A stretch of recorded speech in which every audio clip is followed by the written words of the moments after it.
આ રેલી જે છોકરીઓ ભાગીને પ્રેમ લગ્ન કરે છે અને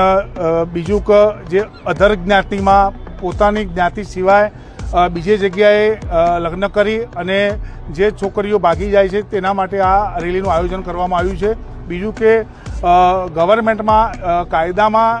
જે જગ્યાએ લગ્ન થાય અને છોકરીનું મૂળ વતન જે ગામની હોય એ ગામમાં જ એની લગ્ન નોંધણી થાય તે બાબતે અમે આવેદનપત્ર આપેલું છે। તો આ રેલીનું કલેક્ટર સાહેબને અમે બધાએ નિવેદન કરી અને આ રેલી માટે અને છોકરીઓના કાયદા નવા લાવવા માટે અને છોકરીઓ ભાગી ના જાય અને તે પોતાના સમાજમાં જ મેરેજ કરે તે માટે આ આવેદનપત્ર આપેલું છે।